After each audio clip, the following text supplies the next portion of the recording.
खबर इस वक्त आपको बता दें, जामनगर में पिछले करीब 8 घंटे से रूसी विमान की जांच चल रही है। बड़ी जानकारी दे दें, बम की खबर के बाद रूसी विमान की जामनगर में आपात लैंडिंग कराई गई और इसके बाद विमान की जांच शुरू हुई।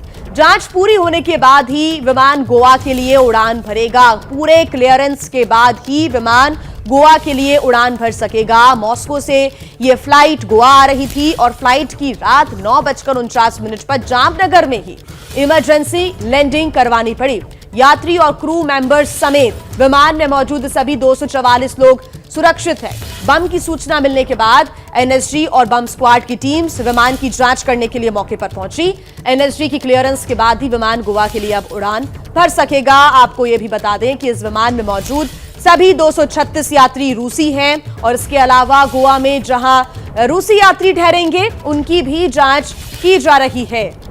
एनएसजी की 2 टीम्स मौके पर मौजूद हैं जो कि जांच कर रही हैं। बता दें कि यात्रियों की जो जांच है वो पूरी हो चुकी है।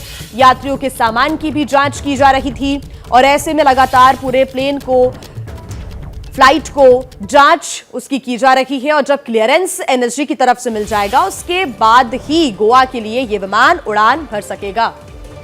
तो ये इस बड़ी खबर पर लगातार हमारी कवरेज जारी है। हम रात से इस बड़े खबर पर बने हुए हैं और रवि बुद्धदेव हमारे जो संवाददाता हैं वो ग्राउंड जीरो पर रात से ही मौजूद हैं ताजा अपडेट देने के लिए। रवि, ताजा जानकारी क्या है? फिलहाल ये जांच कहां तक पहुंची और कितने देर में पूरी जांच होने के अनुमान है? वो कितनी देर में ये जांच खत्म होगी उसकी कोई आधिकारिक तौर पर पुष्टि नहीं हुई है, लेकिन ये जांच जो रात को चल रही थी वही जांच मुसाफिर है उनके लगेजेस की अभी चल रही, ऐसी जानकारी सुबह प्राप्त हुई है। जो मुसाफिरों के लगेज है उनकी जांच एनएसजी की जो टीम है ये वह कर रही है।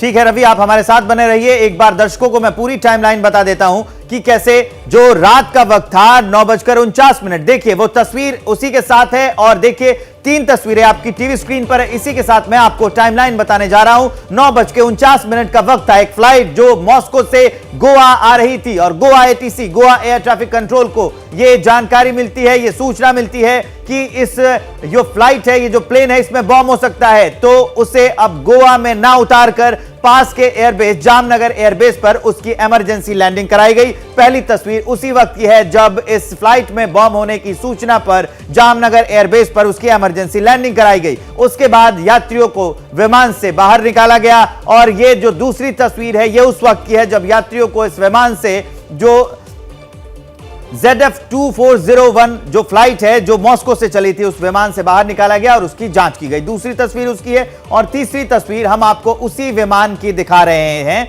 जिसमें जांच चल रही है। अभी भी एनएसजी की टीम जांच कर रही है। ये तस्वीरें भी जान लीजिए। मॉस्को से ये प्लेन उड़ा था, इसको पहुंचना था गोवा और जामनगर में इसे उतार दिया गया। 4 देशों से होता हुआ ये जो प्लेन है वो उतरा। लेकिन बड़ी खबर यह भी है कि ये जो प्लेन है 4 देशों से गुजरा, लेकिन भारत में ही इसे जानकारी दी गई कि जो ये प्लेन है इसमें ZF2401 इसमें बम हो सकता है और इसी की संभावना को और किसी भी अनहोनी की आशंका को टालने के लिए अभी भी लगातार जांच जारी है। एनएसजी की टीम उस विमान की लगातार तलाशी ले रही है। कुछ देर के बाद दिल्ली से भी एक टीम जो है वो वहां जामनगर पहुंची थी एनएसजी की और लगातार उसमें जो है जांच की जा रही है ताकि किसी भी अनहोनी की संभावना को भी टाला जा सके। अब ये एक और जानकारी जान लीजिए, आखिर ये खबर इतनी बड़ी क्यों हो जाती है, इतनी अहम क्यों हो जाती है? क्योंकि रूस यूक्रेन में 11 महीने से युद्ध चल रहा है और रूस और यूक्रेन एक दूसरे पर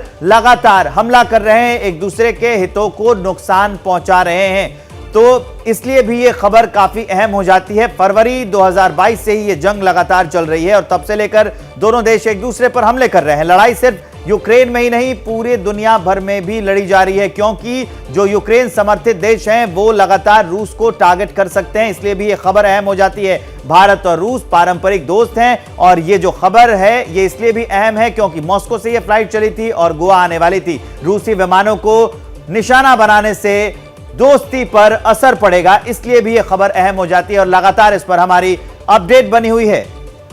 बिल्कुल, लगातार एबीपी न्यूज पर हम अपने दर्शकों तक सारे अपडेट्स पहुंचा रहे हैं और हमें ज्यादा जानकारी के साथ रवि हमारे साथ लगातार जुड़े हुए हैं। रवि, अगर अभी की बात हम करें तो 8 घंटे लगभग हो चुके हैं, जांच लगातार की जा रही है। क्या इस बारे में कोई खबर कि कब तक क्लियरेंस मिल जाएगा, और जैसे ही क्लियरेंस मिलता है क्या जो विमान है वो जामनगर से गोवा के लिए उड़ान भर सकेगा?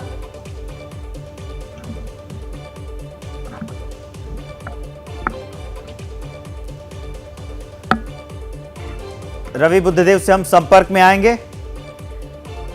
रवि, जो क्लियरेंस अभी एनएसजी की टीम देगी और उसके बाद ही ये भरोसा होगा, ये कहा जा सकता है कि क्लियरेंस के बाद ही विमान जामनगर से गोवा के लिए उड़ान भरेगा। अभी ताजा अपडेट आपके पास क्या है?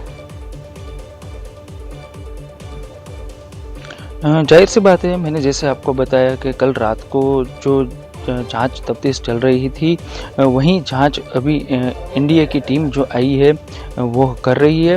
अगर वो ग्रीन सिग्नल दे देती है, वह एनओसी दे देती है, तो उसके बाद फैसला किया जाएगा कि यह फ्लाइट यहाँ से कब टेक ऑफ होगी। लेकिन अभी तक उसकी आधिकारिक तौर पर कोई जानकारी नहीं दी गई है। कलेक्टर, एसपी, सभी आला प्रशासन के उच्च अधिकारी सब एयरपोर्ट पर ही कल रात से ही मौजूद है। जी, लगातार अधिकारी मौजूद हैं। 3 एसपी वहां पर पहुंच चुके हैं और भी जितने अधिकारी हैं वो वहां पर पहुंच रहे हैं। एनएसजी की 2 टीमें हैं। एनएसजी की जो टीम है वो लगातार पूछताछ कर रही है और जांच भी कर रही है। जो रूस का विदेश मंत्रालय है उससे भी संपर्क साधा गया, उससे भी लगातार जानकारी साझा कर दी जा रही है। और जो बाकी ZF2401 जो फ्लाइट है जो मॉस्को से चली थी, तो ये जो फ्लाइट है वो उसकी जो इस कंपनी की जो बाकी फ्लाइट्स है उनकी जांच भी इस खबर के आने के बाद सघन कर दी गई, तेज कर दी गई, और उसकी जांच भी अब मॉस्को में होने लगी है जो वहां से निकले थे। ज्यादा जानकारी जो हमारे अभी संवाददाता दे रहे हैं कि अभी भी पिछले 8 घंटे से लगातार यात्री के सामान की जांच जारी है और जो विमान है उसकी भी जांच जारी है। 2 एनएसजी की टीम पहुंच चुकी है। एनएसजी की टीम जो है वो विमान के अंदर जाकर अब जांच करने लगी है। यात्रियों के सामान की भी जांच की जा रही है और जो यात्री हैं उन्हें सुरक्षित उतार दिया गया। उनके खाने पीने के जो सामान है वो मुहैया करा दिए गए। एबीपी न्यूज के इस पर कुछ सवाल है। ये सवाल लाजमी है कि 4 देशों से विमान गुजरा तो भारत में ही आखिर ये कॉल क्यों किया गया? क्या ये इंटरनेशनल साजिश है या फिर कोई शरारत है? ये सवाल भी बनता है। मॉस्को के सिक्योरिटी चेक में क्या कोई कमी रह गई थी? क्योंकि ये जो विमान है वो मॉस्को से ही निकला था, तो वो सवाल बनता है कि क्या वहां के सिक्योरिटी चेक में कोई कमी रह गई थी कि इसमें विमान में बम होने की जो खबर है वो निकलकर सामने आई। और उस खबर के बाद लगातार जांच की जा रही है। टीमें लगातार जांच कर रही है। जामनगर एयरबेस पर इमरजेंसी लैंडिंग कराने के बाद लगातार टीमें जांच कर रही है। और विवेक, लगातार आप क्योंकि कल रात से ही इस पूरी घटना पर अपनी नजर बनाए हुए हैं, हर पल का अपडेट दर्शकों तक पहुंचा रही है। जो पहली सूचना थी विवेक, वो कब मिली और अभी तक की जो स्थितियां हैं वो लगातार हमें रवि बता रहे हैं, लेकिन कल रात 9:49 पर क्या हुआ था विवेक?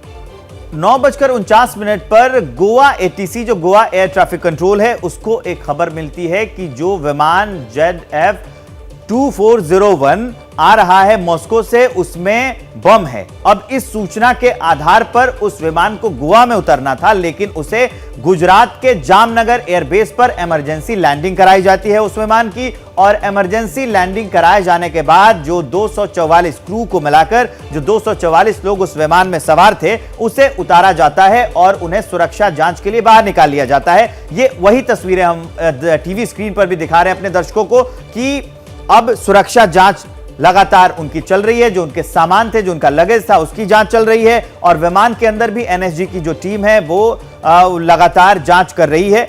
इस पर लगातार हमारी कवरेज भी बनी हुई है। ये जो पूरी खबर है ये अहम इसलिए भी हो जाती है क्योंकि भारत और रूस के बीच में जो व्यापारिक संबंध है वो काफी अहम है और वैश्विक मंचों से भी लगातार, और पूरे दुनिया को पता है, पूरे विश्व को पता है कि भारत और रूस के बीच का जो दोस्ताना रिश्ता है वो काफी अहम है। तो उसको भी खराब करने के लिए ये जो है ये हरकत की जा सकती है। और इस पर अपडेट फिलहाल ताजा ये है कि लगातार जो है जांच की जा रही है। पिछले 8 घंटे से जांच जारी है। सभी यात्रियों को उतार लिया गया है और उनके लिए जो है खाना पीना मुहैया करा दिया गया है। बिल्कुल, और हमारे सहयोगी रवि हमारे साथ लगातार जुड़े, उन्होंने तमाम अपडेट्स हम तक साझा किए। बहुत शुक्रिया रवि आपका तमाम जानकारी के लिए।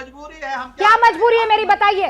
मैं अभी आपको बताती हूँ कि मैंने ओए होए होए होए नमकीन के चटकारे लेते हुए टकटकी मार के डिबेट शो को पॉज रिपीट कर करके देख रहे हैं जोगिंदर जी। इनकी तरह आप भी देखें अपनी फेवरेट डिबेट्स को रिपीट कर और डाउनलोड कीजिए एबीपी लाइव ऐप अपने स्मार्ट टीवी पर।